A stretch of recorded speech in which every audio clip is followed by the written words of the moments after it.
শুভেচ্ছা এবং অভিনন্দন। তোমরা বাড়িতে আছো এবং স্বাস্থ্যবিধি মেনে চলছো, নিশ্চয়ই ভালো আছো। তো যে কথাটি না বললে নয়, আমরা এই করোনা মহামারী প্রথম ঢেউ বা প্রথম ধাপ, দ্বিতীয় ঢেউ এবং উত্তীর্ণ করে আজ আমরা তৃতীয় ধাপে পৌঁছালাম। এই তৃতীয় ধাপে ভারতীয় ভেরিয়েন্ট আমাদেরকে গ্রাস করতে চাচ্ছে।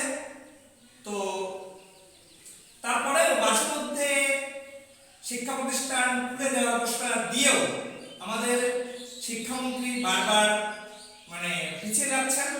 তবুও আমাদের এই শিক্ষা কার্যক্রমকে চালিয়ে যাওয়ার জন্য আমাদের এই যে অনলাইন ক্লাস, এই যে প্রচেষ্টা আমরা চালু রেখেছি এবং চালিয়ে যাচ্ছি, তারই ধারাবাহিকতায় আমি প্রণব রায়, প্রভাষক, খুলনা কলেজ খুলনা, আজকে হাজির হয়েছি তোমাদের মনোবিজ্ঞান প্রথম পত্র থেকে একাদশ ও দ্বাদশ শ্রেণীর ষষ্ঠ অধ্যায়ে সংবেদন ও প্রত্যাখ্যান চ্যাপ্টার থেকে আজকের আলোচনা বা পাঠ শিরোনাম অলিক বীক্ষণ।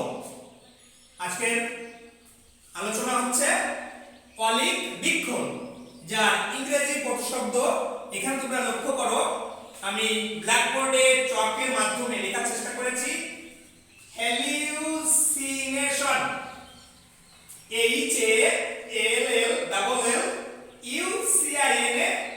HALLLUCINATION, hallucination. হ্যালুসিনেশনের অর্থ হচ্ছে অলিক বীক্ষণ। তো এই অলিক বীক্ষণ আলোচনা করার পূর্বে তোমাদের বিগত ক্লাসে যে অধ্যাস নিয়ে আলোচনা করেছিলাম, সেই অধ্যাসটা আরেকটু জানিয়ে দেওয়ার চেষ্টা করছি যে অধ্যাস এবং অলিক প্রত্যাখ্যানের সাথে ওতপ্রোতভাবে একটার বিপরীত আরেকটা জড়িত। সেজন্য তোমাদেরকে অধ্যাস সম্পর্কে আরেকটু আলোচনা করব। অধ্যাস কাকে বলে? যেখানে একটা বাস্তব উদ্দীপক আছে, সেই বাস্তব উদ্দীপককে বাস্তবভাবে না দেখে ভ্রান্তভাবে প্রত্যাখ্যান করাকে বলা হয়েছে অধ্যাস, যা আমি বিগত ক্লাসে তোমাদেরকে সুন্দর প্রাঞ্জল ভাষায় উপস্থাপন করার চেষ্টা করেছি।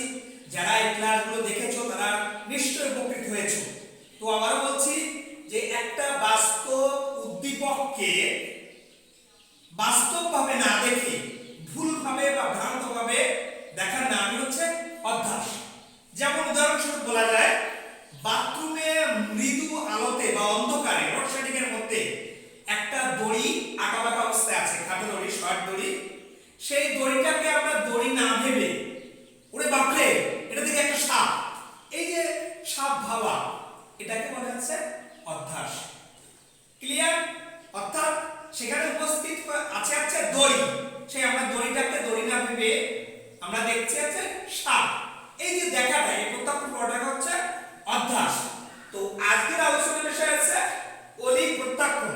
অলিক প্রত্যাখ্যানটা কি? অলিক মানে কি? অলিক মানে হচ্ছে একটা অদৃশ্যভাবে প্রত্যাখ্যান, যে যেখানে বাস্তব উদ্দীপক নেই। অর্থাৎ আমরা আগে অধ্যাসে দড়ি দেখেছি, এখানে বাস্তব কোনো উদ্দীপক নেই, তবু আমরা যে প্রত্যাখ্যান করি সেই প্রত্যাখ্যানকে বলা হয়েছে অলিক বীক্ষণ বা অলিক প্রত্যাখ্যান। আমরা পূর্বে অধ্যাসের ক্ষেত্রে আরো ক্লিয়ার করে বুঝি। অধ্যাসের ক্ষেত্রে বাস্তব উদ্দীপক উপস্থিত আছে। উদ্দীপকটা কাকে বলে? যা প্রাণী তথা মানুষের, এই পৃথিবীর সমস্ত কিছু যা একজন মানুষকে উদ্দীপনা সৃষ্টি করে, অনুভূতি সৃষ্টি করে, যা তোমাকে কর্মে উদ্দীপ্ত করে, তোমাকে সারা জায়গায়, এই সব কিছু আছে তোমার হচ্ছে উদ্দীপক। তাহলে এখানে আমরা আজকের আলোচনার বিষয় হচ্ছে অলিক বীক্ষণ বা অলিক প্রত্যাখ্যান।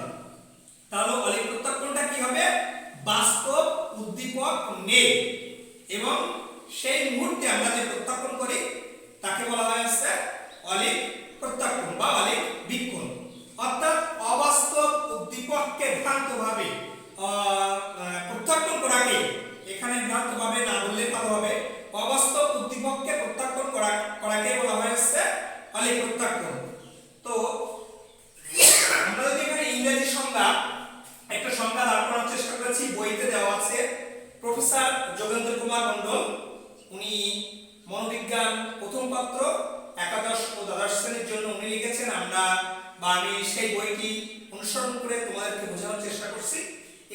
সংজ্ঞা সিগেল একজন মনোবিজ্ঞানী সিগেল এবং ওয়েস্ট বলেন। সিগেল এবং ওয়েস্ট একটা মানে দুজন মনোবিজ্ঞানী একসঙ্গে একটা গবেষণা করে এই ওয়ালিক প্রত্যাখ্যানের সংজ্ঞা দাঁড় করেছে। সেটা কি হচ্ছে সিগেল এবং ওয়েস্ট দুজন মনোবিজ্ঞানী hallucination are perceptual experience that differ strictly from what other people would experience in the same sensory situation. তো এই ইংলিশটা বইতে দেওয়া আছে, একদিনে মুখস্থ হবে না বা তোমাদের মনে থাকবে না, বাসায় গিয়ে ওই বইয়ের সংজ্ঞাটা পড়বে। তাই এই সংজ্ঞাটা কি বোঝা যাচ্ছে যে হ্যালুসিনেশন অনেক বিক্ষণ মানে এক একটা মানুষের তুমি যেভাবে দেখছো আরেকজন একই পরিবেশে ভিন্নভাবে প্রত্যাখ্যান করাকে বলা হয় হচ্ছে অলিক প্রত্যাখ্যান। যেমন একটা ঘটনা আমি যেভাবে দেখছি একটা উদাহরণ হিসেবে দেওয়া যায় যে মানে আমি ফাঁকা একটা জায়গায় একটা রাস্তা দিয়ে হাঁটছি, হঠাৎ করে মনে হলো যে পিছনে সাদা গাড়ি প্রবাহিত কে যেন আসছে। আমি হঠাৎ করে পিছন তাকালাম, ওই কেউ না তো। এই যে মানে অদৃশ্যভাবে দেখা মনের এই যে ভাবনা বা প্রত্যাখ্যান করা একে বলা হয় হচ্ছে অলিক প্রত্যাখ্যান। যেমন হচ্ছে কি আরেকটা উদাহরণ দেওয়া যায় যে আমরা ফুটবল বিশ্বকাপ খেলা দেখছি, সাধারণত রাতের বেলা হয়, রাত 1টা বেজে গেছে, খুব সুন্দর করে ফুটবল বিশ্বকাপ দেখলাম, দেখার পরে রাত 1টা বাজার পরে আমি বাসায় যাচ্ছি, আমি একা, সবাই যে যার মতো বাসায় চলে গেছে, আমি একা একটা রাস্তা দিয়ে ঘুরঘুরে অন্ধকার, হালকা জোনাকি পোকা, পাশে বাঁশ বাগান, তারপরে সেখানে তার পাশে একটা কবর আছে। হঠাৎ করে দেখলাম কবরের উপর দিয়ে কে যেন একটা বাঁশ ঝাড় গাছপালা সব দুমড়ে মুছড়ে ভেঙে চলে যাচ্ছে। তখন আমার কি হলো, আমি অবাক, কিন্তু আমি দৌড়ে বাড়ি চলে গেলাম। পরবর্তীতে সকালে এসে দেখলাম বা তখন লাইট এনে দেখলাম যে কই না তো, কোনো গাছপালা যেভাবে ছিল সেভাবেই তো আছে। তো এই যে দেখা এটাকেই বলা হয়েছে অলিক প্রত্যাখ্যান। এই আজকের আলোচনার মূল বিষয় বা মূল থিম হচ্ছে এটাই যে ভ্রান্তভাবে আরেকটা জিনিস দেখি যে একটা রুমে কেউ মানে গন্ধ পাচ্ছে না, হঠাৎ করে তোমার নাকে বিশ্রী গন্ধ, অন্য আরেকজন মানুষের মনে গন্ধ না উঠতে পারে। তাহলে এই যে গন্ধ ভাবা বা আবার মনে হয় যে এক রুমে আছি, শুয়ে আছি, ফেরেশতা আমাকে ডাকছে, যমদূত আমাকে ডাকছে, সেই তোমার পাশাপাশি আরেকজন শুয়ে আছে, সে কিন্তু সেই ডাক বা সেই কথা শুনতে পাচ্ছে না, কিন্তু তুমি শুনতে পাচ্ছ। আবার মনে হচ্ছে কি আমার মুখে আমার চামড়ার ভিতর দিয়ে ছাপ পোকা হেঁটে বেড়াচ্ছে। এই যে প্রত্যাখ্যান, এই প্রত্যাখ্যানের বলা হয়েছে অলিক প্রত্যাখ্যান বা অলিক ভিক্ষণ। তাই এটাই আছে আমাদের আজকের আলোচনার মূল বিষয়। তাহলে এই অলিক প্রত্যাখ্যান বা অলিক ভিক্ষণ কেন হয়, তাই না? এটি কেন হয়?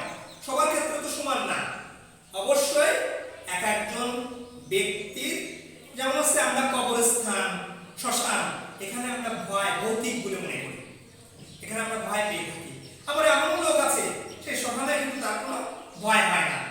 আমরা যে এখানে একটা ভূতের সাথে সম্পর্কযুক্ত, সাদা হাড়ি পরা একটা ভূত, আমরা যাকে ভূত ভাবছি অনেক এটা নাও ভাবতে পারে। এই যে ভূত ভাবা মনের এই যে একটা প্রকাশ, এই প্রকাশ বা এই যে দেখায় প্রত্যাখ্যান, এই প্রত্যাখ্যানটাকে বলা যাচ্ছে অলিক ভিক্ষণ। যেমন একটা উদাহরণ বা একটা গল্প আকারে দেওয়া যায় যে দুটো বন্ধু বাজি ধরেছে যে তুমি যদি শ্মশানে বা কবরে এই রাতের আধারে, যে অমাবস্যার কালো রাতে যদি তুমি এই লাঠিটা পুঁতে রেখে আসতে পারো শ্মশানে বা কবরস্থানে, তাহলে তোমাকে 1000 টাকা, ধরে নিলাম 1000 টাকা পুরস্কার দেওয়া হবে। সে ছেলেটি বন্ধু আর একটি বন্ধু বললো হ্যাঁ আমি সাহসী, আমি পারবো। তো আমি পারবো। এবার রাত 12টার সময় একটা লাঠি তাকে দেওয়া হলো এবং লাঠি দিয়ে সে ওখানে পুঁতে আসবে। ছেলেটি গেল, সে তাড়াহুড়ো করে সেখানে পুঁততে যেয়ে তার লুঙ্গি সহ সে ওখানে পুঁতে দিল এবং যখন পুঁতা শেষ হয়ে সে উঠে আসছে তখন কিন্তু লুঙ্গিতে মানে লুঙ্গি সহজে তো পুঁতছে, লুঙ্গিতে কিন্তু টান করছে, তখন হয়তো কে মনে করছে যে আমার কথা তো ভূতে টেনে গেছে। এই যে ভুল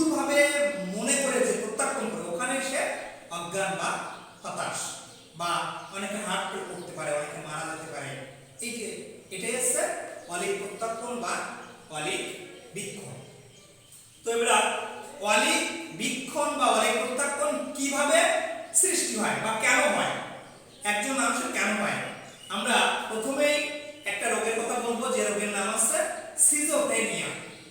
সিজোফ্রেনিয়া রোগে আক্রান্ত হলে মানুষ অলিক প্রত্যাখ্যানের এই ধরনের সমস্যা বা এই ধরনের প্রত্যাখ্যান সে করে থাকে এবং মস্তিষ্কে বিকৃত এবং মানসিক আঘাত, মানসিক অস্বাভাবিকতা, মেন্টাল ডিজর্ডার থেকে এই অলিক বীক্ষণের সৃষ্টি হয়, অলিক বীক্ষণ প্রত্যাখ্যানের সৃষ্টি হয়।